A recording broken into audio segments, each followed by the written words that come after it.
Hello dear even coaching centre YouTube channel पर मैं भूतेश आपका बहुत बहुत स्वागत करता हूँ।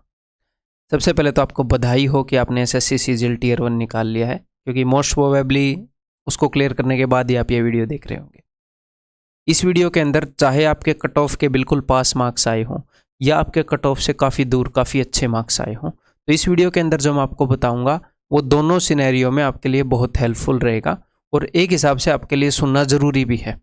अगर आप एक्चुअल में अच्छा परफॉर्म करना चाह रहे हैं तो आपके इस टाइम की ये जो इन्वेस्टमेंट है ये काफ़ी फल आपको प्रदान कर सकती है। ठीक है, तो स्टार्ट करते हैं। तो भाई होता क्या है, जब आप टियर 2 की तैयारी कर रहे होते हो तब तक आपने सिलेबस पूरा कर लिया है। ठीक है, मान लो आपने सिलेबस पूरा कर लिया है, सारे कंसेप्ट अच्छे से कर लिए हैं, फिर भी स्कोर उतना अच्छा नहीं आ रहा, या फिर 200 में से 190 नहीं आ रहे, 195 नहीं आ रहे, मैथ्स के अंदर इंग्लिश के अंदर 180 प्लस नहीं आ रहे, दोनों के अंदर पूरा सिलेबस हो गया, फिर भी मार्क्स पूरे क्यों नहीं आ रहे? सिलेबस पूरा हो गया तो मार्क्स भी तो पूरे होने चाहिए ना।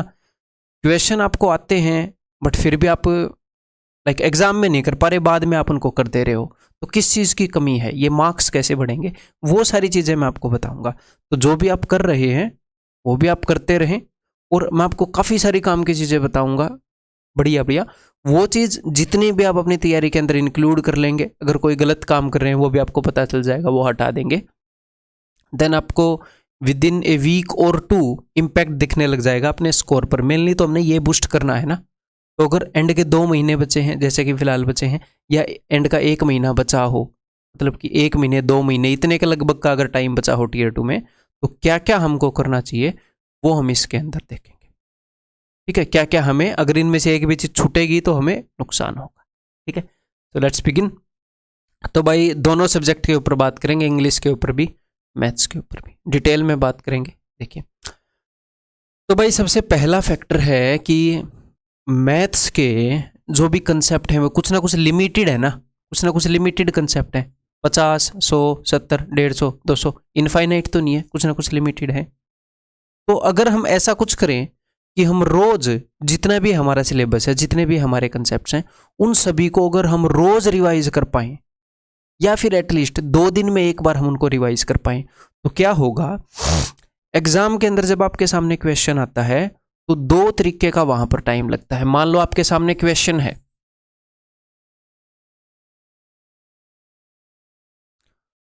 तो 2 तरीके से यहां पर टाइम वेस्ट होता है। सबसे पहले तो टाइम वेस्ट होता है आपको ये समझने में कि कौन सा कंसेप्ट लगा है, मैं इस क्वेश्चन को कैसे करूं, यानी कि कौन सा कंसेप्ट लगा है, वे क्या है करने का। और दूसरा टाइम होता है उसकी कैलकुलेशन का। आपको पता लग गया, मान लो आपको पता है कि क्वेश्चन कैसे करना है, फिर भी उसको करने में 15-20 सेकंड 25 सेकंड, क्वेश्चन के ऊपर डिपेंड करता है, टाइम तो लगता ही होएगा, है ना। तो ये 2 तरह का टाइम है। तो जब हम रोज कंसेप्ट को करेंगे ना, मैं आपको बताऊंगा कैसे करेंगे, जब हम रोज कंसेप्ट को करेंगे तो ये टाइम बहुत ही कम हो जाता है।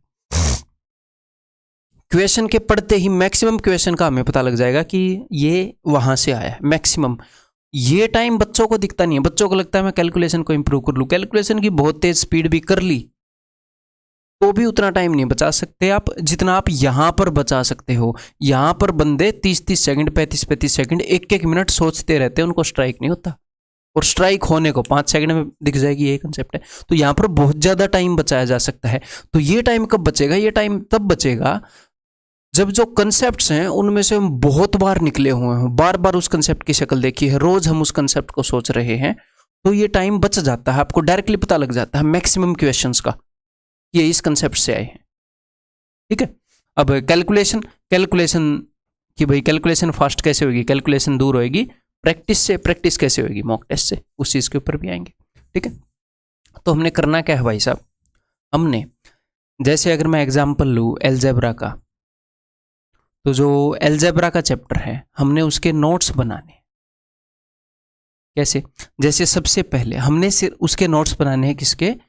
कंसेप्ट्स के। मैं क्वेश्चंस के नहीं बोल रहा, सिर्फ कंसेप्ट्स के। जैसे एलजेब्रा के अंदर एक कंसेप्ट हो गया क्या, कि ये वाली आइडेंटिटीज जिनके अंदर 2 वेरिएबल हैं और स्क्वायर वाली हैं,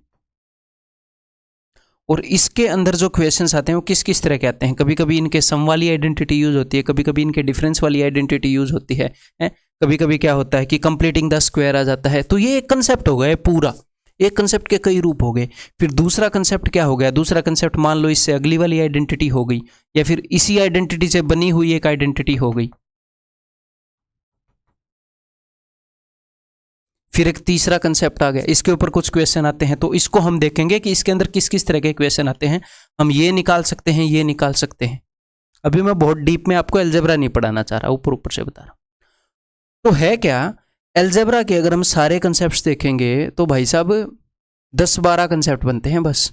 जैसे मैंने ये एक लिखा है, ऐसे ही 10-12 लिखेंगे, पूरा अलजेब्रा फिनिश, अलजेब्रा की मैक्सिमा मिनिमा को लेकर, दैट्स इट।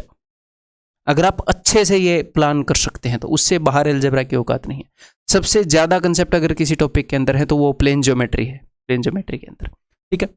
तो अगर आप ये नोट्स बनाओगे, अगर आपने अभी तक नहीं बनाए हैं कोई दिक्कत नहीं, अगर आप मेरे से पहले कोर्स में पढ़े हैं, कहीं पर भी पढ़े हैं, तो मैं इसी तरीके से पढ़ा रहा होता हूँ, तो आपको पता भी होगा नोट्स कैसे बनाने हैं। आपने क्विक रिवीजन पॉइंट से नोट्स बनाए भी होंगे, नहीं बनाए हैं तो गलत बात है, अभी बना लो, वक्त है।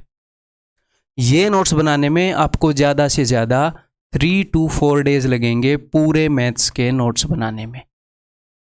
अगर आपने पहले नोट्स नहीं बनाए, आप जब भी पढ़ रहे थे, आप मेरे से पढ़े हैं, कोई और से पढ़े हैं, डजंट मैटर, बस एक बार इसको अप्लाई करके देखना। जब आप एक बार नोट्स बनाओगे, मान लो आपने पहले अच्छे से नहीं बनाए हैं, तो क्या होगा, हो सकता है कुछ कंसेप्ट मिस हो जाएं। तो जब आप मॉक टेस्ट दोगे तो आपको एक आधा क्वेश्चन मिलेगा कि हाँ इस क्वेश्चन का कंसेप्ट मैंने नहीं लिखा नोट्स के अंदर, तो बाद में अपडेट कर लेना, कोई दिक्कत नहीं है। तो क्या होएगा, अब मैं आपको ये करता हूं, प्लेन ज्योमेट्री सबसे बड़ा है ना, प्लेन ज्योमेट्री के नोट्स मैं अपने टेलीग्राम चैनल पे दे देता हूं।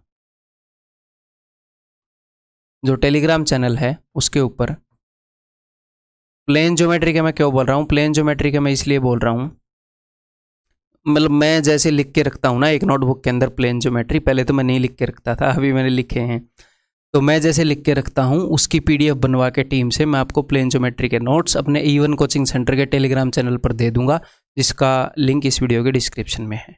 तो आपको अंदाजा हो जाएगा मैं कैसी बात कर रहा हूँ। और मैं प्लेन ज्योमेट्री के ही क्यों दे रहा हूँ, क्योंकि ये बड़ा चैप्टर है, आपको थोड़ी सी ज़्यादा हेल्प हो जाएगी, मतलब काफ़ी नोट्स हैं, आपको थोड़ी सी ज़्यादा हेल्प हो जाएगी। बाकी चैप्टर के कम कम है, वो आप इजीली बना लोगे, है ना। तो ये आप टेलीग्राम चैनल से डाउनलोड कर लेना। एक चैप्टर आपका मैंने कवर कर दिया, सबसे बड़ा चैप्टर जो कि 50% मान लो पूरे एडवांस मैथ्स का, ठीक है। तो आपने करना क्या है भाई साहब, प्लेन ज्योमेट्री को अगर आपने रिवाइज करना है ना, तो 20 मिनट से ज़्यादा का खेल नहीं है। अगर आप एक बार इन कंसेप्ट्स के गो थ्रू होना चाहते हो, कैसे गो थ्रू होना है कि भाई अलजेब्रा का पहला कंसेप्ट है, 2 वेरिएबल हैं और स्क्वायर वाली आइडेंटिटी है, a+b² मुझे पता है, a²b² + 2ab, a²b² - 2ab, ये a+b a-b। कभी कभी इनके सम के ऊपर बेस्ड क्वेश्चन आता है, इनका सम 2a²b² होता है, इनके डिफरेंस के ऊपर बेस्ड क्वेश्चन आता है जो कि 4ab होता है, ठीक है। और कंप्लीटिंग द स्क्वायर का क्वेश्चन भी आता है। तो कंप्लीट हम स्क्वायर को तभी कर पाते हैं जब उसके अंदर 3 चीजें हों पक्का, a² b² या तो +2ab या -2ab। इसके ऊपर यही क्वेश्चन आते हैं और इससे ज्यादा क्वेश्चन नहीं आते हैं। हाँ, कुछ मिसलेनियस तो हमेशा आते ही रहते हैं कहीं कहीं से। देन एक ये वाली आइडेंटिटी है, देन क्यूब वाली 2 वेरिएबल्स वाली आइडेंटिटी है, क्यूब वाली 3 वेरिएबल वाली आइडेंटिटी है। तो आपने करना क्या है, डेली पूरे एक सब्जेक्ट का आपने रिवीजन करना है रोज, एक दिन मैथ का, एक दिन इंग्लिश का। अब कई बच्चे मैंने सुने हैं, मेरे पास कॉल भी आते हैं, सब बच्चों के तो मैं कॉल नहीं ले सकता यार, कई बच्चों के मैं लेता हूं कि सर इंग्लिश अपनी ठीक ठाक है, मैथ्स को थोड़ा और इम्प्रूव करना चाहते हैं, या मैथ्स अपना ठीक ठाक है, इंग्लिश को थोड़ा और इम्प्रूव करना चाहते हैं। मैं आपको एक बात बता दूं, अगर आप कट ऑफ के बिल्कुल पास हैं या आप कट ऑफ से बहुत ज़्यादा दूर, आपके बहुत अच्छे मार्क्स हैं, अगर आपने Tier 2 में गंदा किया, अगर आपके बहुत अच्छे मार्क्स हैं, Tier 2 में गंदा किया, आपने एक भी सब्जेक्ट को लाइटली लिया, तो देन आप गेम से बाहर है, मैं आपको बता देता हूँ। या फिर आपको गंदी सी पोस्ट मिलेगी अगर आज बहुत ही अच्छे मार्क्स है तो। और अगर आप आज कट ऑफ के पास हैं तो दोनों सब्जेक्ट्स को सीरियसली लो, मैथ्स और इंग्लिश को, भले ही आपके अच्छे हों या ना हो, कोई सब्जेक्ट आपका अच्छा हो या थोड़ा सा वीक हो, दोनों के अंदर 100% टारगेट करने की क्षमता रखो। कोई दया भाव नहीं रखना कि भाई ठीक है मैं 350 ले लूंगा दोनों सब्जेक्ट्स के अंदर मिला के, नहीं। टारगेट रखने में ही दया भाव रखोगे कि इतने ले लूंगा, इतने ले लूंगा, फिर क्या ही परफॉर्म करोगे, कुछ भी नहीं छोड़ना। अपनी तरफ से जोर पूरा लगाना है कि भाई साहब 100% नंबर आए, भले ही 5 नंबर कम आ जाएं, 10 नंबर कम आ जाएं, पहले हम टारगेट लगाएंगे तभी तो हम अचीव कर पाएंगे। टारगेट ही छोटा होगा तो क्या अचीव करेंगे। तो आपने 100% का टारगेट रखना है, तैयारी भी उस हिसाब से करनी है, और नाम के लिए नहीं करना कि ठीक है 100% का टारगेट रखेंगे तो 90 आ जाएंगे। क्यों आ जाएंगे 90? अगर वो गलती से आ जाए तो ठीक है, नहीं तो रखो 100% का और लाओ 100%। सो मैथ्स और इंग्लिश दोनों की मैं बातें बताऊंगा, दोनों की फॉलो करनी है, ठीक है। सो नोट्स हमने एक दिन मैथ के रिवाइज करने हैं, एक दिन इंग्लिश के रिवाइज करने हैं। मैथ के पूरे कंसेप्ट ऐसे रिवाइज करने में 1 घंटे से ज़्यादा का वक्त नहीं लगता है भाई साहब, 1 घंटे से ज़्यादा का। और इंग्लिश के अंदर क्या रिवाइज करना है वो जब इंग्लिश पर आएंगे तब मैं आपको बताऊंगा। तो सबसे पहला मामला क्या है कि हम हर एक कंसेप्ट को देख लें। सुबह उठे 1 घंटे में पूरा मैथ रिवाइज, आज मैथ का दिन है तो हर एक कंसेप्ट की एक बार शक्ल देख ली है। उसके बाद जब हम मॉक टेस्ट देंगे या वैसे प्रैक्टिस करेंगे तो क्या होएगा, वो कंसेप्ट दिखते ही हमें तुरंत वो स्ट्राइक होएगा। इसका असर 1-2 हफ्ते में आपको दिख जाएगा, ठीक है। नंबर 2, अच्छा मॉक टेस्ट की स्पेलिंग थोड़ी सी अच्छा गलत हो गई।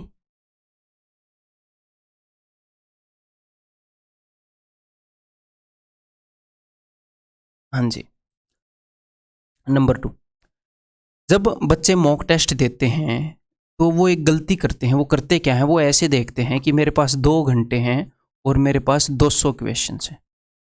आपने ऐसे नहीं देखना, आपने इस 2 घंटे को तोड़ लेना है भाई साहब। ये 2 घंटे जो है ना, ये आपने 2 तरीके से यूज करने हैं। 1-1 घंटे में तोड़ लो। आप इस एग्जाम को 2 फेज में दे रहे होंगे। एक तो पहला फेज होगा आसान क्वेश्चंस का। पहले 1 घंटे में आपने फर्स्ट 1 आवर में आपने 60% टू 70%, इसके बीच में 60 से 70 क्वेश्चन पहले 1 घंटे में, या फिर 1 घंटे 5 मिनट, 1 घंटे 10 मिनट के अंदर, इससे ज़्यादा नहीं।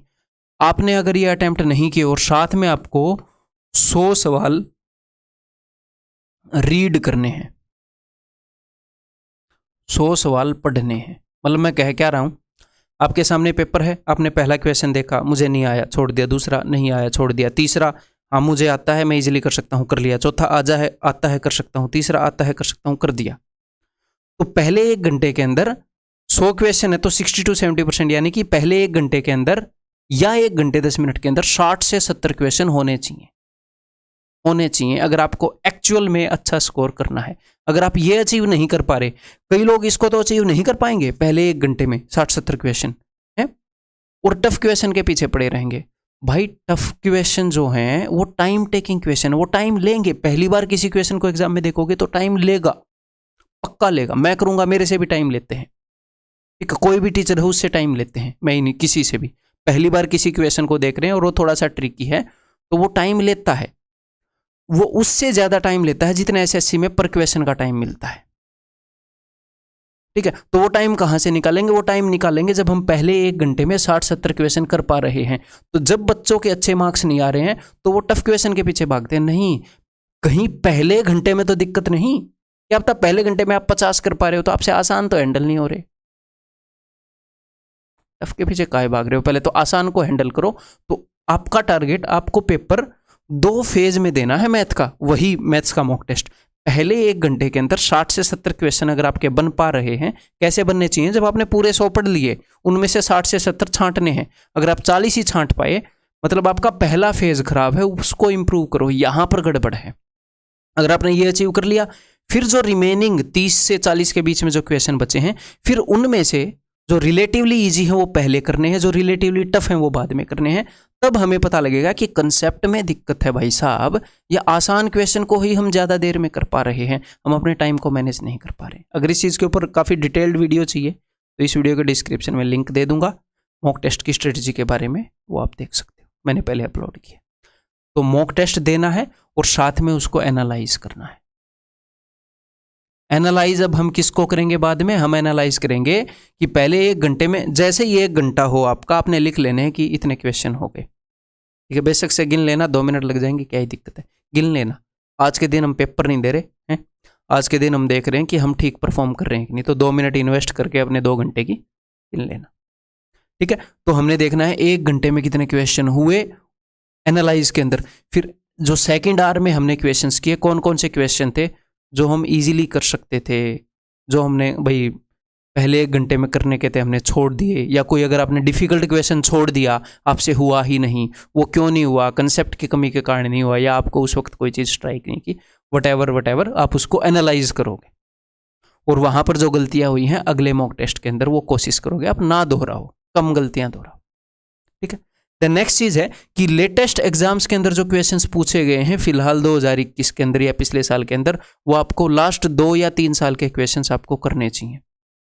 लेटेस्ट 2021 के तो करने ही करने चाहिए, क्योंकि फॉर श्योर ये मैंने एनालाइज किया कि फॉर श्योर उनसे मिलते जुलते क्वेश्चन आते हैं। जो रिसेंट जो पेपर्स हैं उनमें से ही क्वेश्चन रकम बदल बदल के या एग्जैक्टली वही क्वेश्चन उसी नेचर के क्वेश्चन आते हैं। जो आसपास के 2019 और 2020 के पेपरों में काफ़ी सिमिलरिटी होगी, 2021 और 22 में काफ़ी होगी, 2022 और 23 में काफ़ी होगी। एक आधी बार होता है कि एग्जामिनर उसको ड्रास्टिकली बदल देता है, जैसे 2016-17 में हुआ था, अदरवाइज काफ़ी सिमिलरिटी रहती है। इसके अंदर मैं आपकी एक मदद कर सकता हूँ, मैं ये करूँगा, एसएससी तो है ही, इसको हटाओ, एसएससी सीजीएल टीयर 1 के 2021 के मैं आपको टेलीग्राम के ऊपर जितने भी पेपर हुए हैं आप खुद भी सोल्व कर लेना, लेकिन मैं आपको निचोड़ दे दूंगा। मैं टॉप 100 के करीब आपको क्वेश्चन की पीडीएफ दे दूंगा, ठीक है, अपने टेलीग्राम चैनल के ऊपर जो इवन कोचिंग सेंटर वाला है। टॉप 100 सीजीएल के अभी कितनी शिफ्ट हुई थी मुझे याद नहीं है, शायद 21 शिफ्ट हुई थी, उनमें से 100 क्वेश्चन निकाल कर दे दूंगा, बढ़िया बढ़िया, तो आपका टाइम बच जाएगा। ठीक है। और मैं आपको CHSL टीयर 1 2021 के टॉप 100 या 150 क्वेश्चन, क्योंकि उसके अंदर 36 शिफ्ट हुई थी, तो वो भी मैं टेलीग्राम चैनल पर ये 2 PDF अपलोड करवा दूंगा। ठीक है, ये डाउनलोड करके इनको सोल्व कर लेना। और एक और बात, और मैं क्या मदद कर सकता हूँ, like free of cost, without आपको कहीं पर एनरोल नहीं करना पड़ेगा।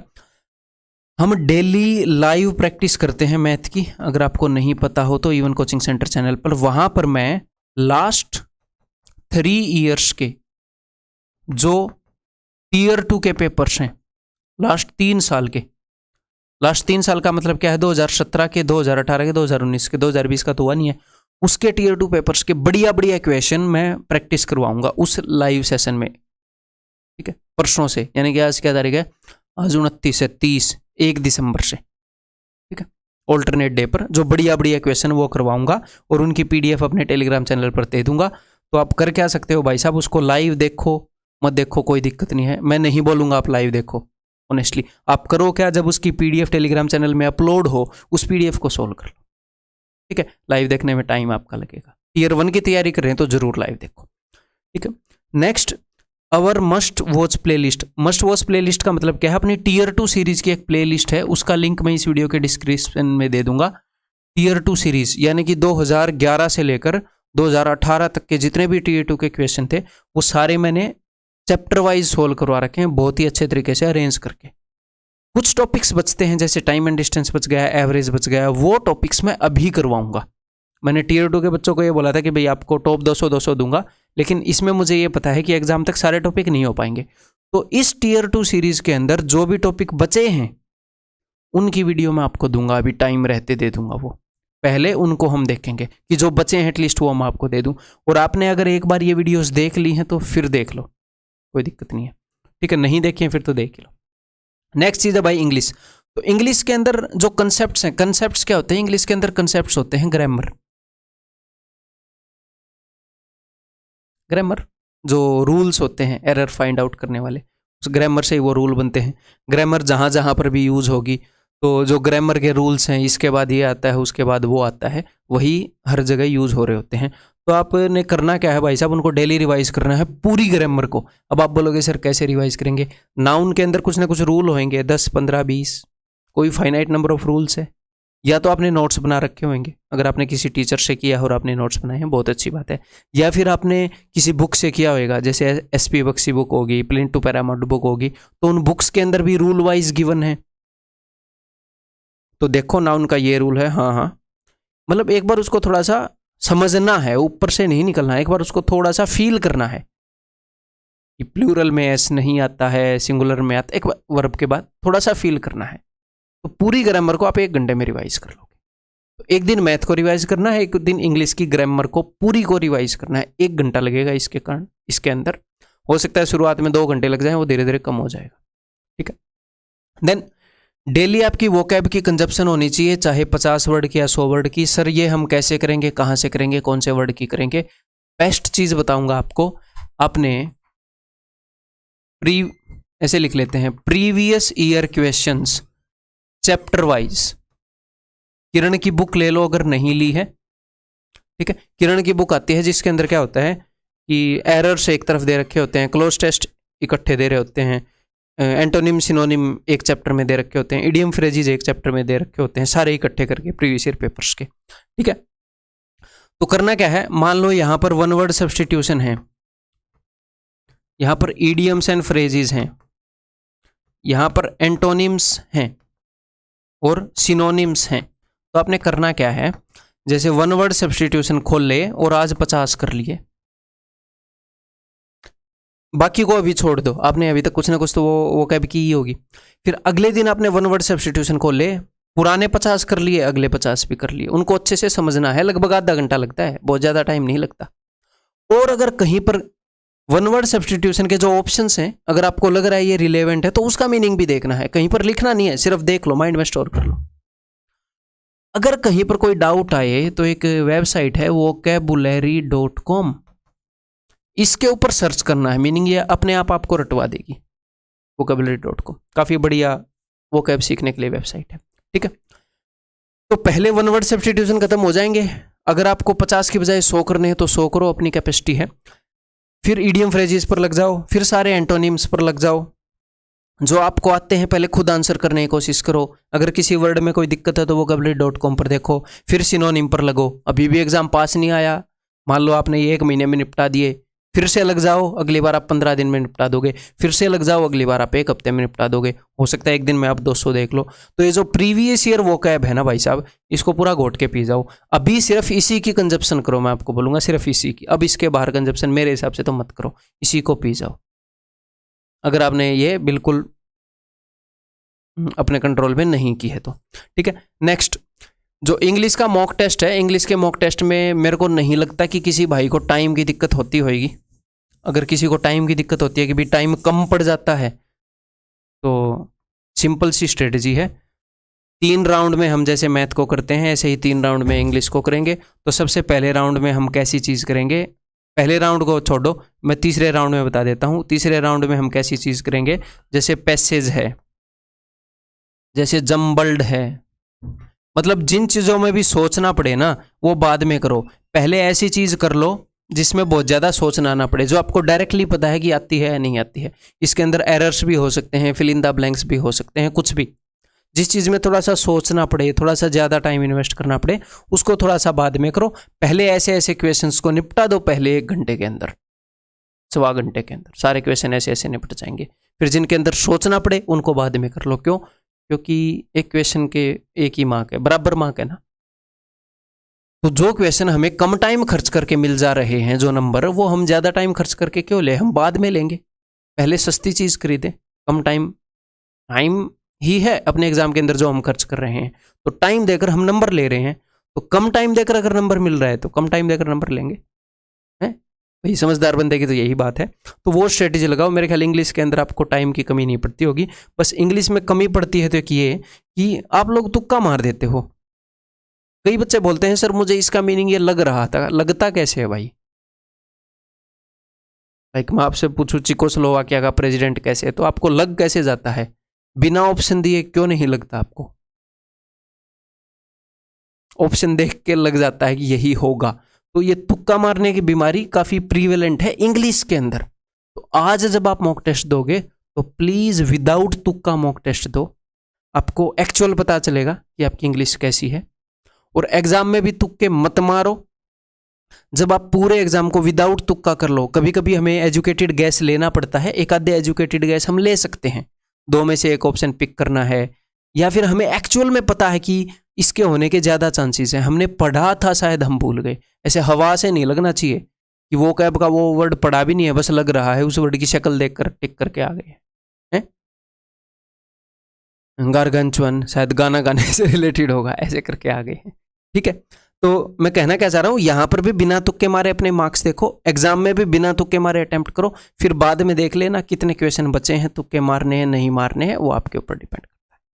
ठीक है, तो भाई ये मैंने काफी काम की आपको चीजें बताई हैं, ये चीजें जितनी आप लगा पाओगे तैयारी में उतना ही आपको फायदा होगा। अभी एक बार सम अप कर देते हैं जल्दी से हर एक चीज को।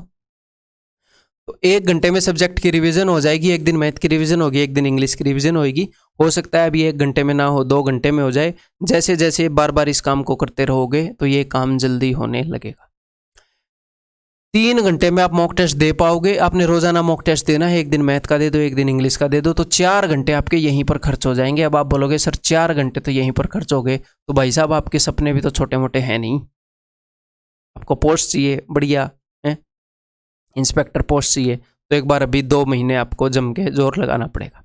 ठीक है, ये 4 घंटे हो गए। इसके बाद बचे कुछ टाइम में आप अपने अकॉर्डिंग जो आपको करना चाहिए, यहाँ एनालिसिस से आपको पता चला कोई सब्जेक्ट, कोई टॉपिक वीक है या क्या है, किस चीज़ को मेरे को पढ़ना चाहिए, ज्योमेट्री, अलजेब्रा, इसके बाद वो आप अपने अकॉर्डिंग पढ़ोगे। पर्सन टू पर्सन वेरी करेगा किसके अंदर आपको ग्रोथ की ज़रूरत है। मॉक टेस्ट के एनालिसिस से पता लग जाएगा। 2 घंटे मॉक में लगेंगे, 1 घंटे उसके एनालिसिस में लगेगा। ठीक है, और इस चीज़ को एज ए गेम लो, मजा आएगा। रिवीजन को एज ए गेम लो कि अरे इतने देर में मैंने कर दिया। टाइम रखो कि 50 मिनट में रिवीजन हो गया, आज तो 1.5 घंटे में रिवीजन हो गया। एज ए गेम करो कि पूरा मैथ रिवाइज हो गया, अब मैं मॉक टेस्ट दे रहा हूँ। तो फिर आप मॉक टेस्ट दे रहे हो तो एज ए गेम कि आज कितने आएंगे, क्या होंगे, इंटरेस्ट लेके पढ़ो, मजा आएगा, बर्डन नहीं होएगा। देन 100% टारगेट करो। टारगेट रखने में अगर कंजूसी करोगे तो नंबर कम आएंगे। मैं बता रहा हूँ, पूरी जान लगा दो, अपने आप को कम मत समझो किसी से। और ये एग्जाम बहुत बड़ा भी नहीं है, वो तो बहुत ज़्यादा हुआ बना रखा है। कई बच्चे ऐसे हैं जो सेल्फ स्टडी करते हैं और बाहर की दुनियादारी से मिलते नहीं हैं, तो उनको कोई ये बोलने वाला नहीं होता कि ये बहुत मुश्किल है, इतने लाख कैंडिडेट देते हैं। वो अच्छे नंबर लेकर आते हैं। उनसे जो कोचिंग में जाते हैं वहाँ पर कोर्स भी बहुत सारे ले लेते हैं, बुक भी बहुत सारी ले लेते हैं। तो कई बच्चों का तो फेल होने का ये कारण होता है कि समाज उनको ये बता देता है कि ये चीज़ ही बहुत मुश्किल है। इस चीज़ को ऐसे लेकर चलो, अरे 2-3 बुक्स हैं, इनको रगड़ना है, एग्जाम में जाकर करना क्या है, उन्हीं से कंसेप्ट आएंगे, उनको टिक मार कर आना है। कौन कितना पढ़ रहा है, कितना कंपटीशन है, कितने फॉर्म भरे गए, हमें उससे क्या। 200% है, 200 करने की कोशिश कर रहा हूँ जी, 190 180 करके ही आ जाऊंगा पक्का, और हो सकता है 200 भी कराऊँ, मेहनत कर रहा हूँ। कौन कितना पढ़ रहा है, हमें उससे क्या। तुम्हारा सिलेबस है, तुम्हारा एग्जाम है, फुल करके आओ ना, फुल करने की कोशिश करो, खत्म बात। सिंपल रखो अपनी प्रिपरेशन को, ज़्यादा कॉम्प्लेक्स क्यों कर रहे हो। कौन कितने घंटे पढ़ रहा है, किसने कौन सी बुक से करी, अपने पास सिलेबस डिफाइन है, उसको करो, सिंपल है। नेक्स्ट, 1 हफ्ते के अंदर अगर आपने 6 दिन मेहनत की है, अगर आपने 6 दिन मेहनत की है तो 1 दिन का ऑफ ले लो। आखिरी के 2 महीने बचे हैं, फिर भी मेरे हिसाब से, मेरी पर्सनल ओपिनियन है, बाकी आपकी मर्जी है, अपने ब्रेन को थोड़ा रेस्ट दें। उस दिन हम ऑफ ले सकते हैं। कभी कभी क्या होता है कि दिल नहीं करता, ऐसे लगता है कि टाइम वेस्ट है, वो टाइम वेस्ट नहीं है, हम इसको रेस्ट दे रहे हैं। उस दिन वो एक्टिविटी कर सकते हो जो आपको पसंद है। ठीक है, कुछ भी कर सकते हो, आपके ऊपर डिपेंड करता है। कोई मूवी देख सकते हो, व्हाटएवर, जो भी आपका दिल करे। एटलीस्ट हाफ दिन का तो ले लो, एटलीस्ट। कई बच्चे कंजूसी करेंगे, वैसे मैं बोलूँगा 1 दिन का, मैं पर्सनली 1 दिन का लूँगा, एटलीस्ट हाफ का ले। ठीक, इतना तो लो, नहीं तो आपको नुकसान होगा लॉन्ग रन में। Then visualise every possible scenario. हो क्या सकता है, आज आप तैयारी करो और जो मेंस का पेपर है एकदम से आसान आ जाए, एकदम से मुश्किल आ जाए, है आपका माउस अच्छे से ना चले, मतलब ऐसा भी हो सकता है। देखो रियल सिनेरियो है, तो हर एक सिनेरियो को विजुअलाइज कर लो कि मैं आज पेपर देने गया हूँ, मेरे साथ ये प्रॉब्लम हो गई है, तो मैं इसको कैसे हैंडल करूँगा।